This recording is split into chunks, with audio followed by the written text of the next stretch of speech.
Berbagai topik menarik dikupas dalam dialog hari ini.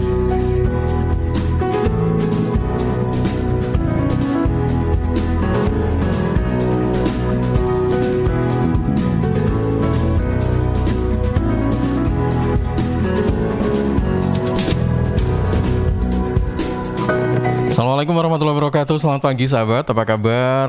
Kita harapkan semoga semuanya masih dalam keadaan sehat, baik ya. Kalau mungkin ada beberapa yang saat ini kurang enak badan, ya memang harus segera minum obat, ya kan? Istirahat, juga mengkonsumsi makanan yang bergizi. Kalau mungkin saat ini sedang ada banyak masalah, ya memang harus segera cari solusinya. Aduh, betapa gampangnya kalau ngomong ya. Seperti halnya ketika kita memutuskan untuk bagaimana kita harus melakukan efisiensi. Nah, efisiensi keuangan atau mungkin efisiensi apapun itu ya. Nah, kalau yang kita bicarakan pagi hari ini adalah bagaimana kita mengatur efisiensi tenaga kerja atau karyawan. Seperti biasanya sahabat, nanti kita akan kupas hal ini dalam Business Talk pagi hari ini bersama dengan Coach Humphrey Rusli dari Bara Coaching Indonesia. Dan yang akan kita bahas sekali lagi adalah tentang hati-hati saat memutuskan efisiensi ya. Dan perlu kami beritahukan juga ya bahwa pada saat pandemi COVID-19 ini kan sering kita juga jumpai ya. Ya cukup banyak lah, mungkin sangat banyak ya hitungannya perusahaan yang memutuskan untuk mem-PHK karyawan, kemudian juga merumahkan ya, atau mungkin mengistirahatkan sementara, apa itulah istilahnya. Yang penting intinya bagaimana supaya perusahaan ini tetap bertahan ya di tengah pandemi COVID-19 ini yang memang sangat sulit untuk dihadapi begitu. Dan seperti apa nanti bahasanya ya, kita nanti akan coba hubungi dengan Coach Humphrey Rusli. Dan tentunya program ini juga disiarkan secara serentak di 3 LPPL, di antaranya ada RGR Tulung Agung, kemudian Ersal Nganjuk, dan Praja Angkasa Trenggalek setelah Suara Sidoarjo tentunya. Baik, selamat pagi Coach Humphrey Rusli. Good morning Mas. Oke, morning kembali untuk Coach Humphrey. Apa kabar pagi hari ini? Syukur sehat-sehat. Syukur sehat juga ya, baik. Terima kasih sudah membuat tema tentang efisiensi. Karena memang bagaimana ya, ini tentang efisiensi tenaga kerja ya, bukan keuangan ya? Iya, termasuk kan manusia itu kan termasuk salah satu, bahkan satu-satunya aset yang dianggap paling berharga itu manusia. Ya, sedangkan kita tidak bisa memiliki bisnis tanpa ada manusia. Kan? Iya, sebenarnya ada beberapa hal yang berkaitan dengan efisiensi ini, Coach Humphrey ya. Bagaimana ya kita harus memulai, karena di situasi yang sangat sulit ini di masa pandemi COVID-19, meskipun saat ini sudah mulai bergeliat ya, tetapi mungkin beberapa waktu yang lalu, mungkin sekitar bulan Juli, Agustus, atau mungkin sebelumnya ya, kita merasakan bagaimana masuk kerja itu sebulan hanya 2 minggu kayak gitu ya kan. Kemudian ada yang masuk tidak full sehari ya, atau mungkin hanya ya 4 jam, berapa jam kayak gitu. Jadi pandemi ini memukul hampir semua sektor, dan tentunya yang kita harapkan ini, selain kita tetap harus bisa bagaimana usaha kita tetap bertahan, itu seperti apa. Nah, kemudian kalau misalnya memang kita sudah melakukan efisiensi, apakah memang semua karyawan ini harus difungsikan semua, atau mungkin hanya ya sepertiga atau separuhnya saja. Nah, kalau separuhnya saja, apakah memang tentunya ada beberapa hal yang harus kita perhatikan. Tidak semua karyawan itu harus kita pertahankan gitu. Nah, seperti apa ini? Monggo silakan disampaikan ini, Coach. Ya, thank you, Mas Ilham. Ini sebuah topik yang sungguh sulit ya, untuk dicerna, dan bukan sulit dicernanya, mudah mencerna ya, tapi gak enak gitu ya. Gak enak dibicarakan, tidak nyaman dibahas, apalagi dikupas. Tapi kita tidak bisa membebaskan diri dari pemahaman yang benar tentang efisiensi. Kalau enggak, kita akan nanti denial ya, Self denial itu Mm-mm. berarti kan kita menolak kenyataan dan menutup diri dari fakta yang sebenarnya. Nah, Mm-mm. efisiensi semua hubungan dengan namanya pengurangan karyawan. Tapi sebetulnya benar-benar seperti itu apa tidak? Dan saya mau bahas kali ini ya. Jadi kan katanya kan ada dua kan, efisiensi dan efektivitas. Ada dua sahabat gitu ya. Oh, itu Efisiensi, sama atau beda sebenarnya, oh Coach? beda, Oh, beda ya. beda. Mm-mm. Jadi efisiensi dan efektivitas itu dua saudara yang berbeda. Mungkin bisa dikatakan kembar ataupun saudara, tapi intinya adalah dua ini sepaket, sejoli ya, Mm-mm. sepasang. Ya. Nah, kita bahas efisiensi, efektivitas mungkin nanti kita sentuh kalau memang waktunya ada, tapi kita bahas hari ini khusus efisiensi. Nah, kalau orang bilang ada efisiensi perusahaan, apa efisiensi tenaga kerja, udah langsung mikirnya layoff, pecat, ya, Mm-mm. pasti mikirnya dipecat. Ya, tapi sebetulnya efisiensi itu apa sih?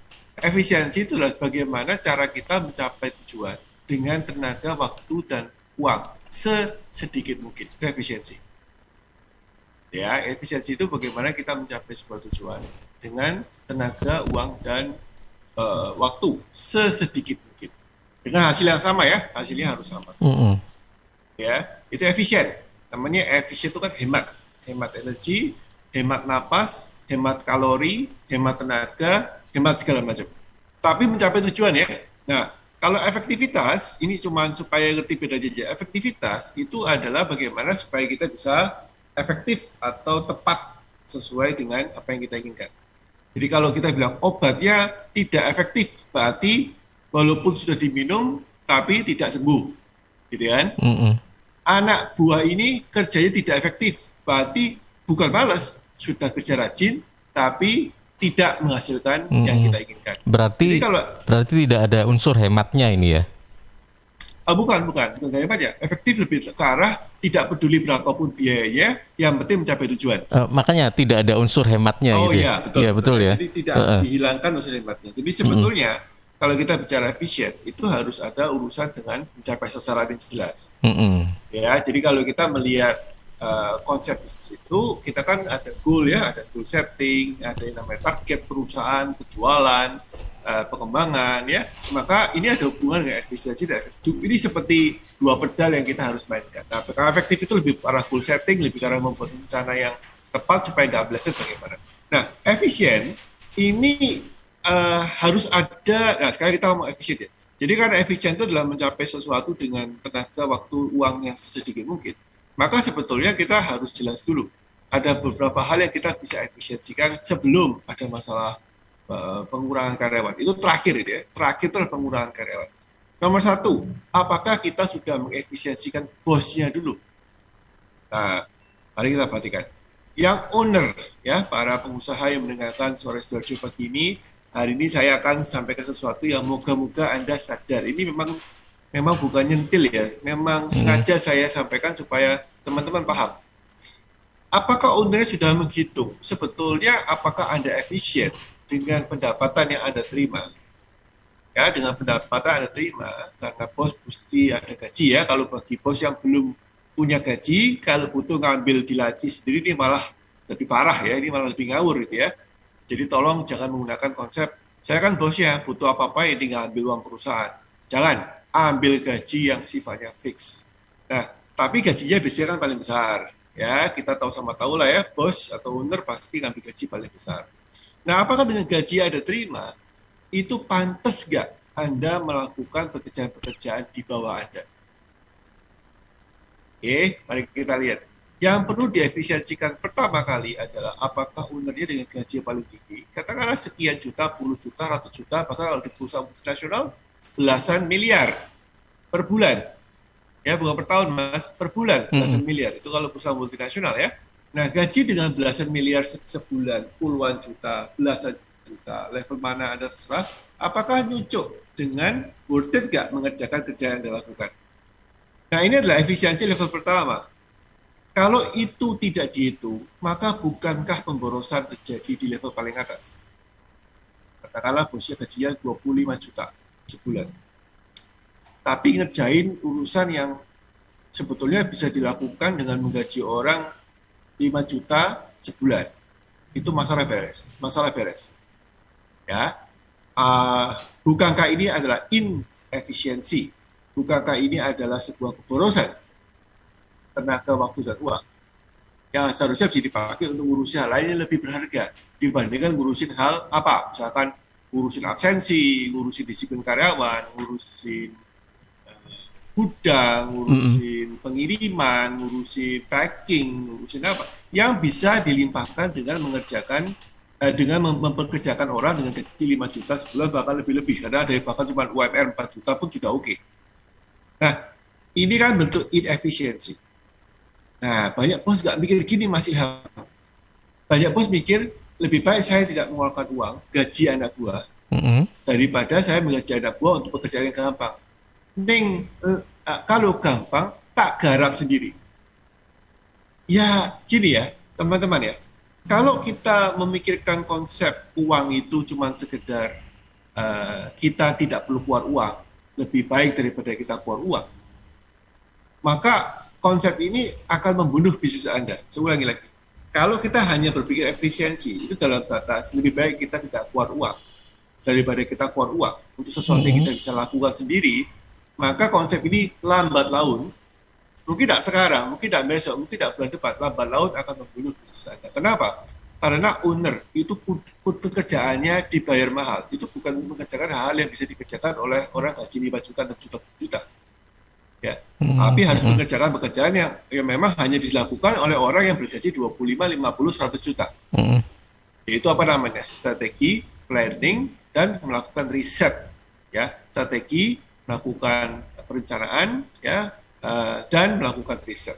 Nah, ini tidak bisa dikerjakan oleh orang yang kerjaannya cuma dibayar 5 juta, 10 juta. Mereka harus punya skill set tertentu yang harus dikuasai oleh pemimpin. Ini bentuk inefisien. Jadi kalau kita bilang, Coach, saya bercanda sama klien saya, Coach, ini kan corona ini dan segala macam tahun lalu ya, pandemi ini PPKM 1, kemudian PSBB waktu itu, dan seterusnya, itu saya mesti efisiensi, Coach. Saya tanya, apa yang pertama kali Anda efisiensikan? Ya paling banyak ya karyawan. Saya bilang, salah. Loh, kok salah kenapa, Coach? Anda yang perlu diefisiensikan. Anda perlu berpikir, efisiensi pertama adalah sudah pantas gak gaji Anda sekarang ini, yang selama ini Anda dapat fasilitasnya dengan output yang Anda keluarkan. Pantas apa ora? Mari kita analisa. Nah, itu kan proses coaching ya, jadi saya dengan klien itu saya menganalisa. Ternyata nggak cocok, Mas. Ternyata nggak nyucuk. Lah, mikirnya gitu, planningnya nggak ada. Rencana tahun depan nggak ada. Rencana 5 tahun ke depan belum siap. Jadi kalau orang bilang, seandainya dia punya bos, Anda pasti dimarahin. Anda dulu yang pasti dipecat oleh bos Anda. Kenapa? Digaji mahal, tapi tidak kerja, gitu ya. Sesuai dengan kapasitas. Nah, terus dia bilang, oh, tapi kan saya bosnya. Justru karena Anda bosnya, Anda perlu sadar bahwa Anda tidak punya bos. Yang paling besar melakukan inefisiensi itu adalah orang yang tidak pernah dimonitor, dikontrol, dan tidak ada bosnya lagi. Kan? Karena nggak ada yang kontrol, nggak ada yang marahin. Kecuali kalau punya coach ya, coachnya akan menegur. Jadi saya ini dibayar untuk jadi bosnya bos loh, Mas Ilham. Jadi bosnya pernah bilang sama saya, iya ya, kadang-kadang kalau punya coach itu jadi tidak bisa bebas lagi. Loh, bukan saya mengekang, tapi saya kan mementingkan kepentingan ownernya itu untuk mencapai target tujuan bisnisnya. Jadi ya tentu saya akan memakai prinsip, sementara saya akan kontrol tindak tanduk dan pola pikir ownernya sehingga mencapai tujuannya. Setelah mencapai tujuannya ya saya dipecat sebagai coach. Gitu kan? Nah, posisinya gini. 1, apakah Anda sudah melakukan penghitungan berapa gaji Anda, berapa output Anda? 2, apakah Anda sudah menghitung jumlah profit Anda dalam setahun dibagi dengan jumlah kepala termasuk Anda yang ada di perusahaan? So katakanlah Anda punya profit 100 juta setahun. Anda punya anak buah 10. Maka 100 juta dibagi 10. Masing-masing kepala itu bernilai tambah 10 juta. Betul kan? 100 juta bagi 10. Maka masing-masing kepala termasuk Anda itu bernilai tambah 10 juta. Nah, kemudian tahun berikutnya lagi, ternyata profitnya turun jadi 80 juta. Anak buah kita tetap 10. Bukankah itu ada penurunan efisiensi? Karena nilai tambahnya dari 10 turun menjadi 8 juta. 80 bagi 10. Nah, kalau tahun depannya lagi turun jadi 50 juta. maka bukankah itu efisiensinya turun lagi dari 8 juta menjadi 5 juta per kepala. Hitungannya gampang ya. Profit setahun dibagi dengan jumlah kepala di dalam sebuah kapal bisnis Anda. Nah, kalau kita hitung seperti itu, maka sebetulnya yang paling mahal dulu gajinya, itu yang harus disorot. Bukan yang paling kecil. Yang paling mahal dulu. Itu kan sama rata, dibagi 10. Tapi kan ada yang gajinya besar, ada yang gaji kecil. Makanya gajinya besar, dihitung dulu, disorot. Ini worth it nggak mempertahankan dia? Apa sumbangsinya dia? Nah, jadi bukan langsung hajar yang kecil, hajar yang besar. Ya. Nah, yang ketiga, tadi pertama adalah efisiensi posnya. Kedua adalah efisiensi per kepala. Yang ketiga, ini perhatikan, ini penting. Kalau kita punya budaya tidak mengeluarkan orang pada saat kita sedang baik bisnisnya, maka jangan harap kita akan dengan bagus bisa mengeluarkan orang pada saat bisnis kita jelek. Ini saya ulangi lagi. Kalau kita punya budaya tidak pernah berani, tidak pernah nyaman, tidak pernah bisa mengeluarkan orang ketika bisnis kita lagi bagus, maka jangan harap kita bisa melakukan efisiensi dengan pengurangan orang dengan baik. Bisa nggak mengeluarkan orang? Ya bisa, namanya mengeluarkan orang ya bisa, gitu ya. Tapi tidak akan dengan baik pada saat bisnis kita jelek. Kenapa? Pertama, perhatikan, kita tidak memiliki sistem untuk mengevaluasi anak buah dengan baik. Karena pada saat kondisi bisnis untung saja, profit dan cuan saja, kita tahu anak buah kita brengsek, kita pertahankan. Maka, yang kedua, kita harus latihan ketika bisnis kita dalam kondisi bagus. Bagaimana kita bisa melakukan mementingkan efisiensi dengan anak buah yang kurang bagus. Apakah kita perbaiki kerjanya, atau kita tegur, atau kita latih, atau kita buang, tanda kutip dipecat. Gitu ya, pada saat bisnis kita sedang bagus. Oh ya, jadi kalau kita sedang kepepet baru mencat orang, pasti berantakan. Kenapa ya berantakan? Mari kita lihat. Orang ketika dikeluarin, itu prosesnya nggak cepat, Mas. Prosesnya agak panjang. Anda mesti mencari orang yang siap untuk menggantikan. Bukan orang baru ya, orang lama, orang temannya dia, koleganya yang akan mengambil alih kerjaannya dia. Yang pertama, itu yang paling jelas ya, di depan. Sopo sing ngurusi kerjaane Mbak Iki, Pak Siki, sopo iki? Kan mesti ada orang yang mengurusi. Ya, jangan sampai Anda turun tangan. Kalau Anda turun tangan, kembali ke poin pertama. Bosnya nggak efisien. Kenapa pekerjaan segitu mudah diurusin oleh orang yang bergaji besar seperti bosnya? Jadi ini seperti main kotak Rubik ya. Rubik ya. Yang warna-warni itu ya. Betul. Jadi warnanya putih semua, kuning semua, hijau semua. Kalau kita geser satu berubah lagi. Geser satu berubah lagi. Nah, jadi mengeluarkan anak buah itu seperti main Rubik. Kalau kita nggak latihan pada saat kita lagi tenang, tanda kutip perusahaannya bagus, jangan harap Anda bisa menghasilkan Rubik yang bagus, mengerjakan Rubik, teka-teki Rubik yang bagus pada saat Anda sedang lagi ditekan dan pada saat ada stres, tambah nggak jadi Rubiknya, berantakan. Ya, maka ya tadi ya, sampai ngurusi kerjaan si masa pembak sing keluar. Jadi dengan kata lain efisiensi itu kapan diberlakukan tidak harus pada saat perusahaan itu sedang mungkin down gitu, nggak seharusnya begitu ya, Coach ya? Seharusnya begitu. Seharusnya malah efisiensi itu dilakukan pada saat perusahaan itu lagi bagus. Oh iya. Pada saat bagus itu efisiensi. Kenapa? Karena kita tenang dalam posisi punya resource yang bagus, kita bisa melakukan antisipasi, kita bisa melakukan planning dengan tenang. Jadi kalau kita melakukan gini, paling gampang itu pakai istilah kedokteran ya. Melakukan pemecatan karyawan pada saat kita lagi posisi sedang sakit, itu sama dengan amputasi, karena nggak bisa lagi disembuhkan. Dokteran mengatakan, maaf Pak, Bu, ini dalam kondisi ya amit-amit, jangan sampai ya. Ini dalam kondisi yang sangat-sangat tidak memungkinkan dipertahankan. Jika dipertahankan akan terjadi pembusukan dan Anda akan terancam nyawanya. Mendingan kita kehilangan salah satu anggota tubuh. Pertanyaan saya, apa iya bisnis kita tuh menunggu sampai kondisi seperti itu baru kita amputasi? Karena yang saya lihat, teman-teman pengusaha itu melakukan efisiensi karyawan. Itu seperti tindakan medis terakhir, yaitu amputasi. Nah, ini loh, teman-teman, yuk kita harus ya, Coach, kalau ngomong gini kan, jadi, pertama, kenapa kok saya ngomong ini sekarang? Bukan pada saat hebat-hebatnya corona COVID, dan ya. Karena saya tahu kalau saya ngomong pada saat mereka panik, ini nggak akan masuk mereka. Sekarang kondisi sudah bounce back up, market sudah membaik, market sudah bagus, konsumen sudah lagi revenge, traveling, revenge shopping segala macam, semua balas dendam. Mall-mall rame ya, minggu lalu saya ke mall, waduh mas, itu ramenya, padahal bukan itu hari Rabu kalau salah minggu lalu, saya ke mall, waduh ramenya mas, gila ya. Terus saya keluar kemarin, hari Minggu apa Senin ya, saya lupa. Keluar ke satu tempat di jalan, ramenya luar biasa. Ya, kemarin dulu saya ke dokter gigi gitu ya. Ramenya luar biasa. Nah, ini kondisi baik. Saya lagi langsung bilang, wes gini aja lah, kita bicara masalah efisiensi dalam kondisi bisnis lagi membaik. Ingat ya, Anda perlu efisien ketika bisnis lagi kondisi membaik. Sehingga budayanya itu menjadi budaya yang berusaha efisien. Jangan ketika sakit baru mikirnya, udahlah saya amputasi aja. Loh kok nggak dari dulu diberesin itu yang sakit? Kok sampai nunggu diamputasi? Gitu ya. Jadi saya ingin sharing hari ini itu sesuatu yang nggak enak diomongin. Karena ya nggak enak lah, namanya efisiensi itu kan pengekangan ya. Mengekang disiplin, intinya kan disiplin ya efisiensi ya, bukan apa-apa. Disiplin yang mengarah ke efisiensi ya. Jadi disiplinnya ini harus ada. Apakah anak buah kita bekerja pada tempatnya, terutama dan yang paling penting bosnya. Iya. Apakah anak, bosnya yang paling boros kadang-kadang, baju paling besar kadang-kadang malah nggak apa-apa. Ya.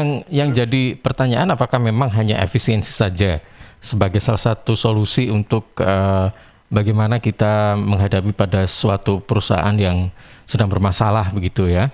Atau mungkin ada cara lain atau bagaimana? Tapi yang saya tahu selama ini memang efisiensi sih yang banyak diterapkan gitu ya. Tapi kalau yang memang tadi menurut Coach Humphrey bahwa kapan efisiensi diberlakukan, tidak harus pas perusahaan itu lagi down sebenarnya. Nah, ini mungkin yang banyak belum diketahui gitu.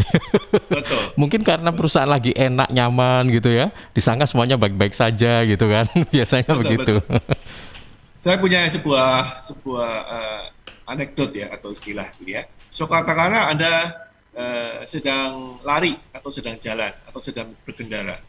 Ketika dalam kondisi tidak bermasalah, maka Anda menggunakan rute-rute yang standar. Kita bilang namanya mainstream ya jalannya itu aja. Kalau ketika Anda sedang dalam kondisi kepepet, dalam kondisi tidak bisa santai, maka Anda baru cari jalan pintas untuk mencapai tujuan yang sama. Golek jalan tikus orang nuti aku, lambat iki. Ya, misalkan Anda ngejar pesawat. Waduh, kalau lewat jalan utama kelambaan. Lewat jalan belakang aja lah. Kita tidak perlu terlalu nggak usah muter lah. Nggak usah terlalu lama, kita bisa langsung bypass potong kompas jalan tikus. Pertanyaan saya, mana yang Anda lakukan ketika Anda sedang mempelajari jalan tikus itu, ketika Anda sedang jalan santai atau kepepet? Sudah mau ditinggal pesawat, Anda mesti ke bandara, baru bingung mencari jalan tikus, itu efisiensi ya, by the way ya, jalan pintas, bypass, atau Anda sedang dalam kondisi yang longgar, kemudian Anda mencari jalan pintasnya, jaga-jaga nanti kalau butuh, kita sudah punya peta rahasia bagaimana membypass ini. Mana yang lebih benar? Ya pasti ketika Anda lagi santai. Anda lagi santai, uangnya ada, tenaganya ada, waktunya ada, kesehatannya ada, kemudian mikir, kalau saya mempersingkat proses kerja saya di perusahaan itu gimana ya supaya hasilnya sama, tapi tidak sepanjang ini, harusnya bisa ya. Atau kalau dulu 5 orang, bagaimana supaya 3 orang hasilnya sama ya. Nah itu dipikir pada saat perusahaannya sehat mas. Iya. Ya kan, masuk akal ya. Jangan pada saat panik, terus kita baru mikir, wes saya dulu punya 5 anak buah, saya potong jadi 3 aja lah, tinggal 2 aja saya buang, supaya efisien. Terus saya tanya, loh sudah pernah tahu nggak gimana perusahaan Anda bisa berjalan, cara roda bisnis Anda bisa berjalan dengan baik dengan 3 orang? Ya belum pernah, aku namanya juga kepepet. Loh lah, iki loh saya bilang, ini ngawur ini. Jadi tujuannya kita tuh efisien. Ingat tadi saya katakan di awal, efisien itu adalah hemat tenaga, waktu, uang untuk mencapai tujuan yang sama atau yang diharapkan. Kalau dengan mengurangi saja, maka itu bukan efisien, itu amputasi. Ya, seorang pembicara kesehatan pernah bicara saya lihat di YouTube ya sudah agak lama. Dia bilang Siapa yang di sini mau instan langsung kurang 12 sampai 20 kilo? Wah, orang-orang yang merasa badannya gemuk bilang, bisa, nggak usah diet, langsung kurang 12 sampai 20 kilo. Wah, ya mau begitu. Perlu olahraga enggak? Enggak perlu olahraga. Perlu makan diet? Enggak perlu, makan bebas. Angkat tangan. Gimana caranya? Ya, potong kaki kanan atau tangan kanan. Potong kaki kiri atau tangan kiri. Atau potong kaki kanan dan tangan kiri. Pilih mana yang Anda mau. Loh, like ngono ya gak jadi. Maka apa sih artinya daripada konsep efisiensi dengan gaya amputasi ini? Anda tidak bisa mengerjakan efisiensi itu dengan kekalutan di benak kita. Tidak bisa kita melakukan amputasi ini dengan tujuan supaya hasilnya sama. Nggak bakal sama, saya jamin. Melakukan pengurangan dengan cara amputasi seperti itu, nggak bakal sama. Maka pertanyaan cuma satu, efisiensi yang dikatakan oleh pengusaha-pengusaha yang dalam kondisi kalut, itu bukan efisiensi, itu namanya survival. Supaya hidup saja, maka saya kurangi beban perusahaan. Bukan efisiensi. Ya, saya ulangi lagi ya. Efisiensi itu bukan masalah survival. Efisiensi itu masalah mencapai tujuan yang sama dengan waktu, tenaga, dan uang lebih sedikit. Nah, moga-moga pemahaman sebetul ya. Jadi kalau kita bilang amputasi, lah kalau saya kepepet bagaimana? Baru kita masuk ke namanya amputasi. Jadi kalau kita bilang saya kurangi karyawan ya enggak apa-apa. Jadi hasilnya sama dengan karya dikurangi. Ya enggak, Gus. Ya omsetnya juga jeblok sih, tambah lama tambah jeblok ya. Karena itu saya kurangi karyawan. Nah, lama ini berarti bukan pekerjaan bisnis, Pak. Ini namanya adalah memperpanjang umur supaya nggak mati. Jadi misalkan omsetnya 100 juta, tapi karena turun 80 juta, saya kurangi anak buah saya 20%. Turun lagi 50%, saya kurangi lagi 50%. Turun lagi jadi 20 juta, kurang 80%, dari 100 juta, minus 80, saya kurangi anak buah 80%. Loh, ini bukan efisiensi, Mas. Ini namanya adalah memperpanjang hidup, karena dengan cara supaya nggak nol, diperlambat, dipotong, supaya nggak sampai nol. Apa iya sih bisnis kita seperti itu? Nah, ini kalau saya ngomong seperti ini, pasti orang bilang, waduh, ini Coach kalau ngomong kok udah enak ya. Tapi kenyataannya, banyak bisnis melakukan efisiensi dalam kondisi sudah mau sakratul maut, Mas. Padahal, ya aduh, gimana ya? Saya bilang sama teman-teman, jangan melakukan efisiensi pada saat Anda mau sakratul maut. Itu bukan efisiensi. Itu memperpanjang umur saja. Ya, akhirnya kalau orang sakit dikasih tube supaya dikasih alat pacu jantung, kemudian paru-parunya dikasih mesin supaya nggak mati. Ya, itu kan memaksakan diri aja. Nah, jadi kembalilah. Saya mau sharing hari ini adalah, ini ilmunya nggak sulit kok ya. Saya bahkan nggak ada rumusnya, nggak ada teorinya. Ini semua sangat mudah dipahami. Anda melakukan efisiensi itu pada saat tenang, pada saat berpikirnya bagus. Sekarang ini lagi tenang, lagi bagus ya, lagi semangat, lagi membara gitu ya. Cari jalan baru untuk mencapai tujuan yang sama dengan tenaga, waktu, dan uang lebih sedikit. Mulai mikir, oke, saya pernah kena kemarin ya, masalah pandemi. Nah, itu ternyata konsumen saya itu kalau dalam kondisi seperti itu ditawarin, prosesnya jadi panjang. Caranya kita menjual jadi bertele-tele. Caranya kita mempresentasikan ribetan, panjang. Saya belajar ini. Oke, coba sekarang saya efisiensikan deh. Bagaimana cara kita menawarkan presentasi, menjual dengan cara yang lebih singkat, tapi berkualitas. Belajar. Ya, nah itu adalah efisiensi yang betul. Oke. Nah, buat saya ternyata kualitasnya tidak setinggi yang saya harapkan. Maka supaya efisien bagaimana? Saya training dong,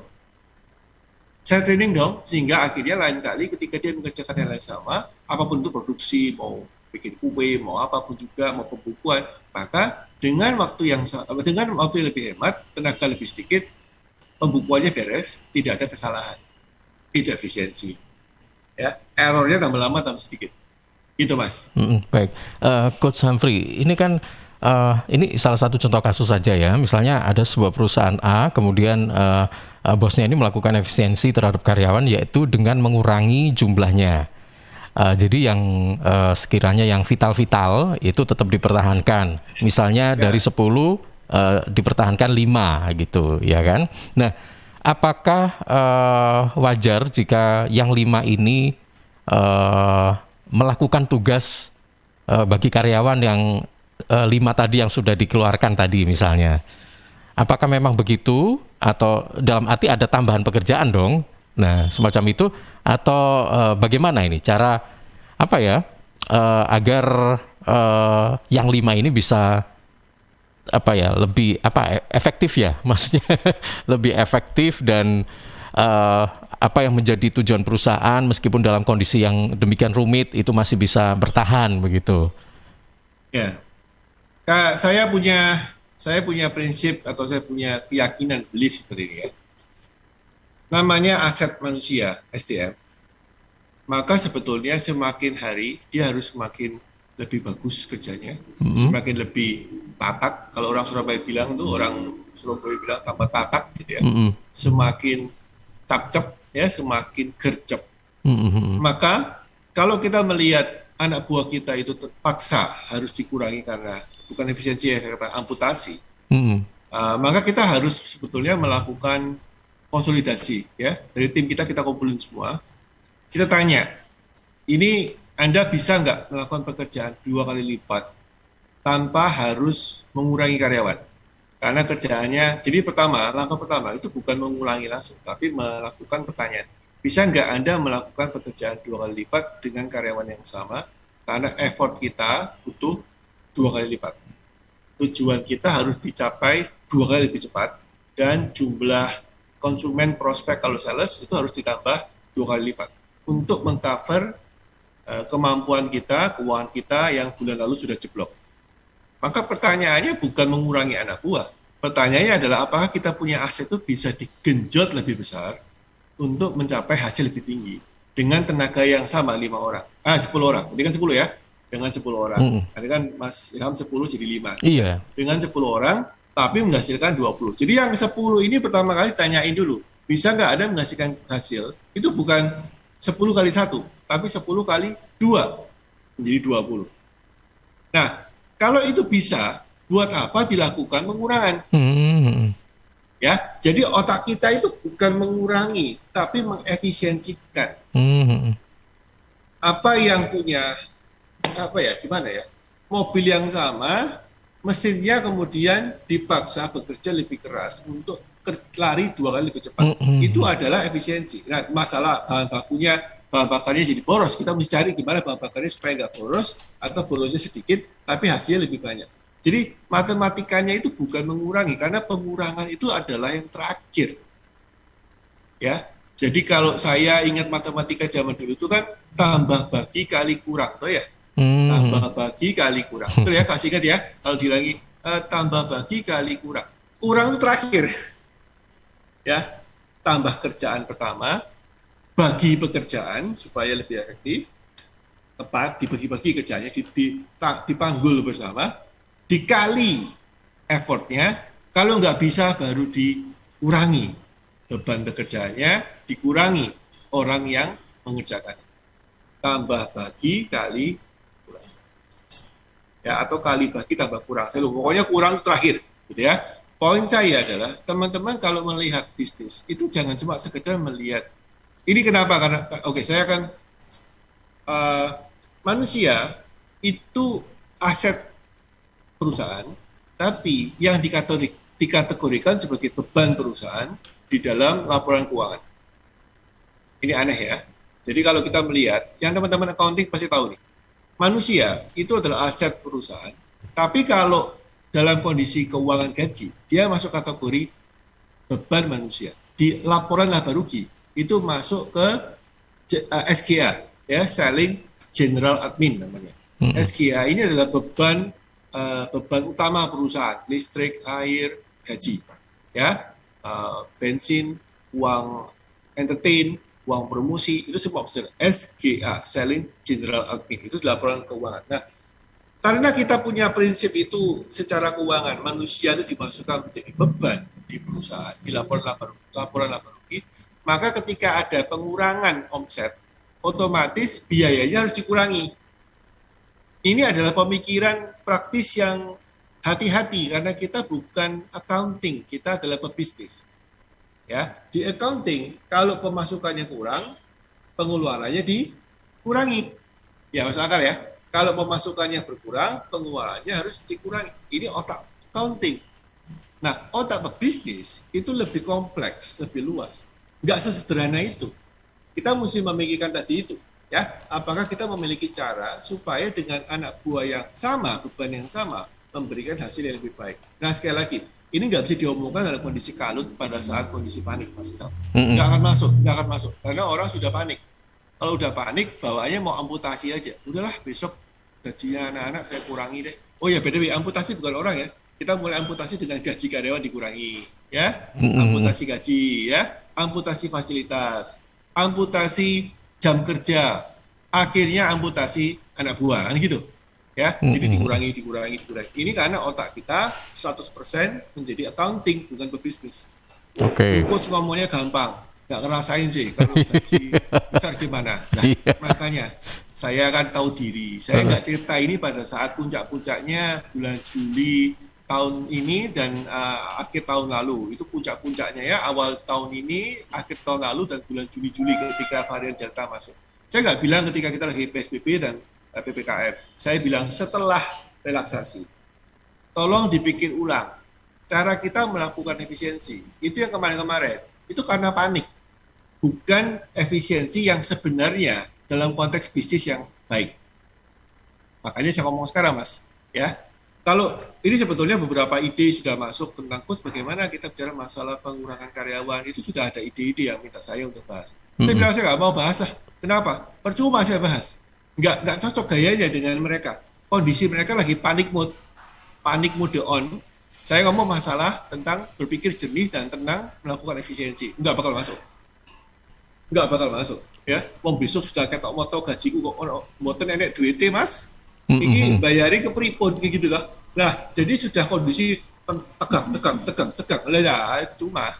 Tapi lihat sekarang, kalau sekarang dalam kondisi revenge buying, revenge traveling, revenge pariwisata segala macam, nah, orang-orang lagi berjubel untuk melakukan ini. Sekarang pertanyaan saya adalah, Anda mulai menyesal nggak mengurangi karyawan? Sekarang pertanyaan saya, ketika ekonomi lagi membaik, karyawan Anda nggak ada loh. Tidak cukup tenaganya untuk menampung animo pasar yang lagi membludak. Sudah terlanjur pengurangan karyawan, kemudian sekarang ekonomi membaik lagi. Nah, piye sekarang? Nah, makanya saya bilang teman-teman, gini loh. Kalau solusinya merekrut baru tidak segampang itu atau bagaimana, Coach, itu? Misalnya nih, iya kan? Nah, jadi gini, perlu direncanakan. Jadi efisiensi itu adalah bagian dari planning perusahaan, bukan last minute keputusan. Ya sudahlah, perusahaan nggak bisa punya penghasilan, kita cut off karyawan. Loh, tunggu dulu. Ini masuk ke planning nggak? Bahwa dalam kondisi titik tertentu kita harus melakukan pengurangan karyawan. Jika itu sudah ada planningnya, lakukan. Tapi kalau tidak dilakukan planning, in case of emergency, pecah kaca bis dengan alat ini, ya. In case of kebakaran, ambil pemadam kebakaran atau apa namanya itu yang tabung itu, lakukan seperti ini. Dalam kondisi ini, lakukan ini. Dan sudah ada planning belum? Nah, kalau belum ada planning, maka itu bukan efisiensi, namanya amputasi. Ya, jadi lakukan planning, lakukan pelatihan, lakukan perhitungan sumber daya manusia. Bagaimana supaya bisa menghasilkan hasil yang lebih optimal dengan tenaga yang sama. Dimulai dari bosnya, jangan boros tenaga dan pikiran untuk gaji yang segitu besar. Para bos perhatikan. Tapi itu yang agak susah sebenarnya ya. Karena kadang-kadang bos juga, loh kok saya gitu. Itu dia. Iya, Coach, nanti kita akan lanjutkan kembali ya. Hati-hati saat memutuskan efisiensi. Baik, sahabat, beberapa spot akan segera kami hadirkan untuk Anda. Tetap bersama kami. Business Talk bersama dengan Coach Humphrey Rusli akan kembali setelah yang satu ini.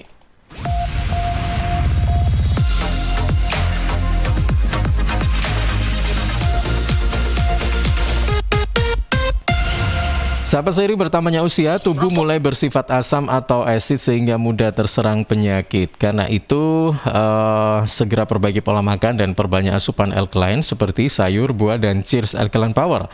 Cheers Alkaline air minum kesehatan dengan pH tinggi 8,5 yang setara dengan sayur dan buah serta punya 6 manfaat, yakni meningkatkan metabolisme dan daya tahan tubuh terhadap virus, menjadi antioksidan alami pencegah kanker, menjaga kekuatan tulang dan gigi, membantu penyerapan mineral lebih efektif, membantu hati dan ginjal membuang racun dari tubuh, serta mencegah sakit ma. Info lengkap Cheers hubungi Sutrisno 0821 4225 6646 0821 4225 6646. Cheers, healthy drinking water. CHEERS, cheers. CHEERS, cheers. CHEERS, cheers. Air minum yang terbaik, hey. Cheers in the house. Cheers, air ber-pH tinggi. Cheers dapat membantu netralkan pH tubuh. Cheers mengandung antioksidan alami. Cheers, air minum terbaik untuk keluarga. Air minum sehat keluarga. Air minum dengan pH tinggi. Cara pesannya mudah, petugasnya ramah. Gratis ongkos kirim, hey. Cheers in the house. Untuk pemesanan via WhatsApp di nomor 087777243377. Gratis ongkos kirim. Cheers in the house. Untuk wilayah Sidoarjo dan sekitarnya bisa menghubungi Depo Candi di 0821 4225 6646 0821 4225 6646. Rokok opo iki lho, kok putihan? Ya rokok empok, ya murah, ya akeh. Rokok ilegal ki. Masa rokok ilegal iki? Yo ki. Lah awakmu kok roh nek iki rokok ilegal? Rokok ilegal iki gak nek pita cukene. Samen paling roe bandrol kuwi lho. Rokoke kudu enek merek karo nama perusahaane sing terdaftar ndek bea cukai. Lokasi pembuatane ndek kene ya gak enek. Terus ndek kene rokok ilegal iki gak enek gambar karo peringatane teko pemerintah. Berarti rokok ilegal gak resmi no? Aduh ya mesti to Le Mul. Rokok ilegal iki merugikan negara. Mergo ora bayar cukai sing digembangun negara. Walah tutu, sepenting wong-wong gak roh. Loh, gak iso Le iki. Makane to Le, tuku sing pasti-pasti ae. Aja ngawur. Laporkan peredaran rokok ilegal ke kantor Bea Cukai terdekat atau hubungi nomor 1.500.225 1.500.225. Iklan layanan masyarakat ini dipersembahkan Bea Cukai Sidoarjo. Ayo, ngewangi bea cukai, berantas rokok ilegal. Bea Cukai Sidoarjo, fokus mengawasi, tulus melayani.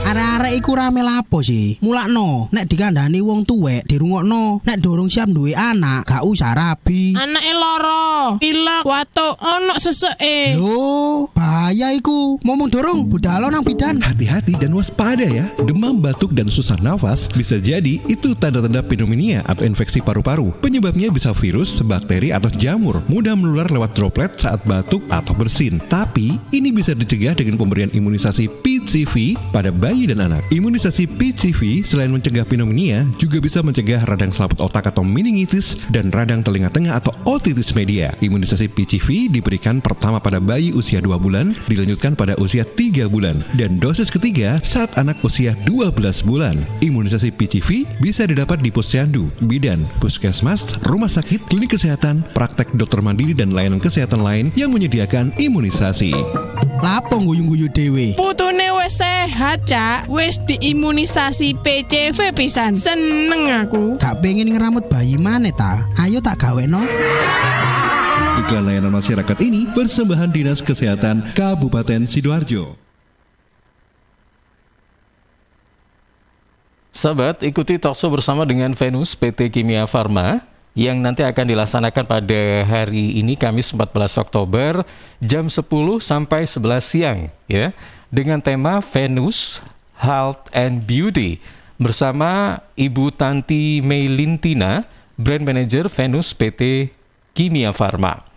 Anda bisa menyimak program ini secara live streaming YouTube di LPPL Radio Suara Sidoarjo, kemudian radio streaming di www.suarasidoarjo.id, launcher Android Suara Sidoarjo, Twitch LPPL Suara Sidoarjo, Instagram Suara_Sidoarjo, Facebook LPPL Suara Sidoarjo, dan Twitter Live @Suara_Sidoarjo.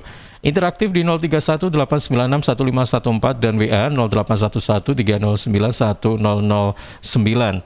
Dan perlu kami informasikan juga, nanti ada sesi tanya jawab ya, Dan Venus PT Kimia Farma akan memberikan 3 hampers untuk penanya yang beruntung. Jadi jangan sampai ketinggalan ya, nanti bisa Anda simak jam 10 sampai jam 11. Informasi ini dipersembahkan oleh Venus, melindungi cantikmu kini dan nanti dari PT Kimia Farma. Muka kamu selalu cerah ya? Ah masa? Apa sih rahasianya? Pasti jalanin pola hidup sehat deh. Selain gaya hidup sehat, aku pakai skincare dari Venus. Kulit wajah tampak lebih cerah loh. Oh ya? Iya, pakai deh Venus Facial Wash. Sabun pembersih wajah yang cocok untuk semua jenis kulit. Oh ya? Venus Facial Wash juga mengandung wakamin dan aquacaptin yang membersihkan wajah dari kotoran, melembabkan kulit, dan menyegarkan sehingga wajah tampak lebih cerah. Kalau bedak pakai apa? Apalagi pas kena sinar matahari. Buat bedak, kamu bisa pakai Venus Two Way Cake. Bedak padat dengan paduan foundation untuk menyempurnakan make up. Mengandung SPF 18, chamomile oil, dan vitamin E yang bisa melindungi kulit wajah dari sinar matahari. Oh gitu, mau coba ah. Jangan lupa sama Venus skincare lainnya. Cleansing, face toner, dan hand body milk. Venus, melindungi cantikmu kini dan nanti dari Kimia Farma. Makasih lo udah ngajak ke rumah. Tahu aja anak kos gak ada hiburan. Daripada di kos bengong aja, mending ngebuburit sambil nonton Indium TV. Tapi nonton apa ya? Ini UCTV kan? Kamu tuh nggak ada yang baru, namanya Gameku. Kok Gameku? Ini TV-ku. Ih beneran, Gameku itu cloud gaming asli Indonesia. Jadi kita bisa main game di IndiHome TV tanpa harus beli konsol atau install gamenya. Wah mau dong. Nih caranya, cari Gameku di UC App Store, download dan install, lalu pilih paket berlangganan. Banyak kok tutorialnya di internet. Iya, mudah banget. Yaudah yuk main Gameku, mari kita coba. Sebentar, ini kan Gameku, kenapa jadi gamemu? Ih kok gamemu, ini Gameku. Apa sih ini ribut-ribut? Sana kalian bantu angkat galon ya, biar bunda yang main Gameku. Wujudkan bersama IndiHome. PT Inet Global sejak tahun 2005 bergerak di bidang ICT, Information and Communication Technology, Internet Service Provider atau ISP, web hosting dan domain, fiber optic system, dan satelit atau VSAT, memberikan layanan jasa koneksi internet ke seluruh dunia dengan kecepatan tinggi dan harga yang kompetitif. Juga memberikan solusi dan jasa konsultasi pendistribusian koneksi internet, menyediakan solusi ICT yang komprehensif, terpadu, dan disesuaikan bagi pengguna yang mencakup data infrastruktur, managed service, cloud computing, IT services, serta layanan digital yang fokus untuk memanfaatkan peluang yang mendukung dan menambah nilai pada bisnis utama tiap customer. Untuk layanan dan servis Inet, hubungi kantor pusat Jalan Kuningan Barat nomor 8 Jakarta. Telepon 021 299 66900. Kantor Surabaya, Intiland Tower lantai 11, Jalan Panglima Sudirman 101 sampai 103 Surabaya. Telepon 031 535 3955 031 535 3955. Inet Globalindo, the best service for great solution. Sahabat, kali ini ada 2 informasi panggilan sidang dari Pengadilan Agama Sidoarjo. Yang pertama atas nama Muhammad Imam Hambali bin Asman, dulu tinggal di Dusun Kenep, RT 8 RW 2, Desa Junwangi, Kecamatan Krian, Kabupaten Sidoarjo, tapi sekarang tidak diketahui dengan jelas tempat tinggalnya. Untuk saudara Muhammad Imam Hambali bin Asman dimohon hadir di persidangan Pengadilan Agama Sidoarjo, Jalan Hasanuddin nomor 90 pada hari Kamis 14 Oktober atau hari ini jam 8 pagi. Kemudian yang kedua atas nama Muhammad Said Nukuhali bin H. Sirajuddin Nukuhali, dulu tinggal di Dusun Kawatan, RT 5 RW 3, Desa Kedung Cangkring, Kecamatan Jabon, Kabupaten Sidoarjo, tapi sekarang tidak diketahui dengan jelas tempat tinggalnya. Untuk saudara Muhammad Said Nukuhali bin H. Sirajuddin Nukuhali, dimohon hadir di persidangan Pengadilan Agama Sidoarjo, Jalan Hasanuddin nomor 90, pada hari ini Kamis 14 Oktober jam 8 pagi. Panggilan sidang ini dari Pengadilan Agama Kabupaten Sidoarjo.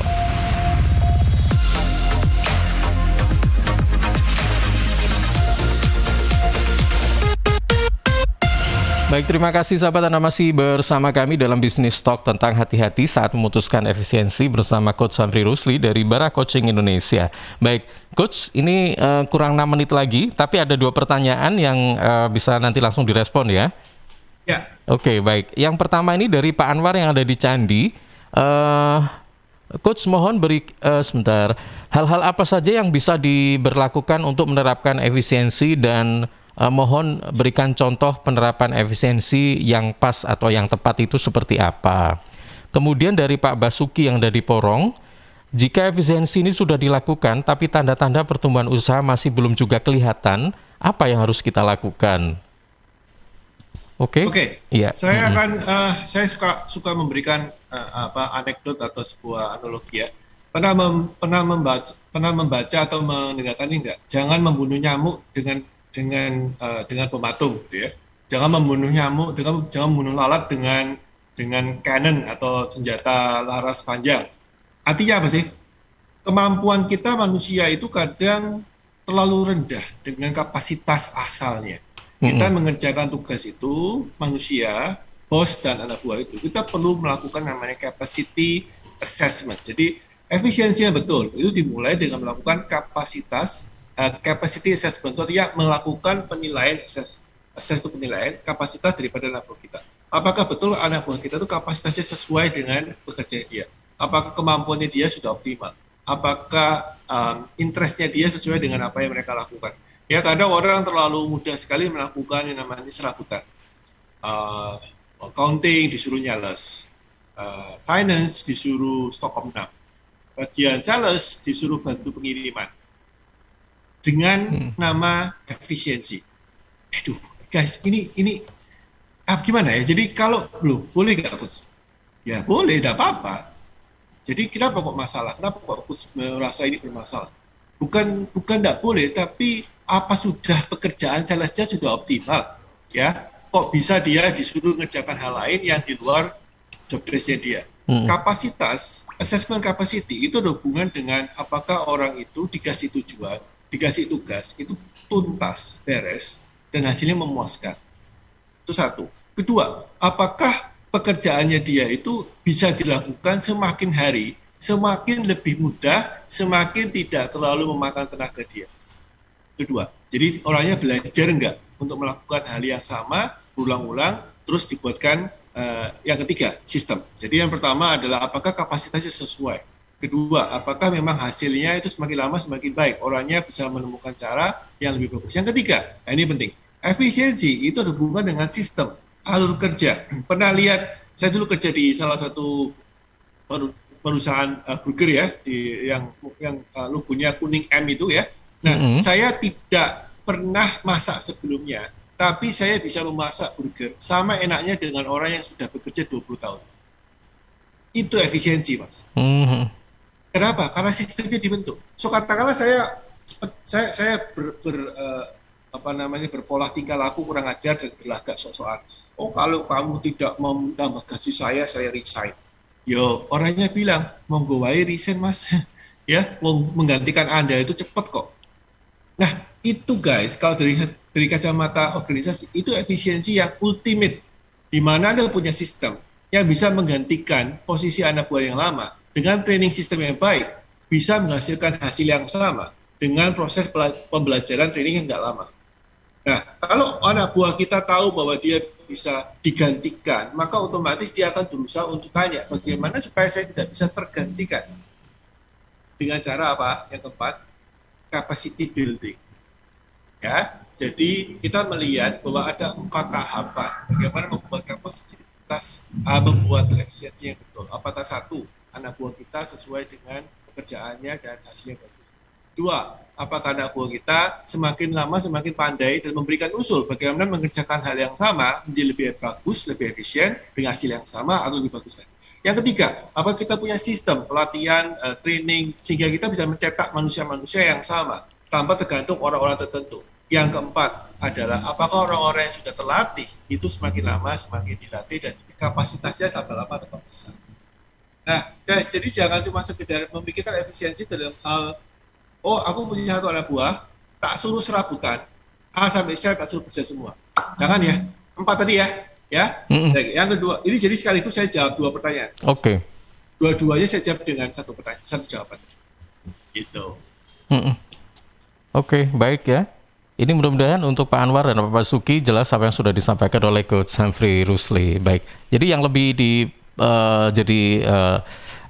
lebih kita perhatikan terkait dengan efisiensi ini sebenarnya apa, Coach Samfri? Ya, sekaligus sebagai closing line ya, jadi memang sudah jam 8 ternyata saya perlu lihat jam. Kita tidak perlu tergopoh-gopoh untuk melakukan efisiensi selama kita fokus meningkatkan kapasitas manusia di dalam perusahaan terus-menerus. Ya, jadi jangan pusingin efisiensi dengan cara konsep yang amputasi tadi, tapi melakukan efisiensi yang betul. Itu adalah meningkatkan human capacity. Human asetnya tambah lama, tambah pinter, tambah hebat, tambah keren. Dan jangan lupa Anda punya sistem. Harus punya sistem. Harus ada pola yang terukur. Harus ada training system. Harus ada pelatihan berkala. Sehingga yang namanya perusahaan itu menjadi organisme yang semakin lama semakin bagus. Kalau kita bilang, waktu dulu kecil kita jalan nggak efisien. Uklak, ceblok, gitu kan? Ya, kita jalan segitu 1-2 meter aja lamanya minta ampun, bisa setengah menit, 1 menit. Nah sekarang kita semakin dewasa, masa nggak belajar sih? Setelah umur 20, 15 tahun, 20 lah, umur 5 tahun aja jalan kita, cepat sudah jatuh, tambah lama tambah sedikit. Itu efisien. Ya, jadi efisiensi itu ada urusan dengan kemampuan kapasitas kita, skill kita semakin bertambah. Bukan mengurangi karyawan, tapi meningkatkan skill daripada karyawan supaya tambah lama tambah to the point, mencapai hasil dengan hasil yang sama dengan waktu yang lebih singkat. Ya, semoga pemahaman kita secara efisiensi ini tentang efisiensi ini jadi benar. Mumpung kita bisnisnya lagi membaik, marketnya lagi hijau, marketnya kalau di trading lagi hijau, prospek kita langsung berpikir oke lah, moga-moga ini bermanfaat dan Anda bisa lebih efisien. Saya pamit dulu Mas Ilham. Baik, terima kasih Coach Samfri. Sukses juga untuk Anda. Selamat pagi. Oke, dengan Coach Samfri Rusli ya pagi hari ini memang ini bisa Anda ikuti seperti biasanya setiap hari Kamis ya. Tadi saya belum di awal itu belum menyebutkan tanggalnya ya, tanggal dan harinya. Hari Kamis kali ini di tanggal 14 Oktober 2021 ya.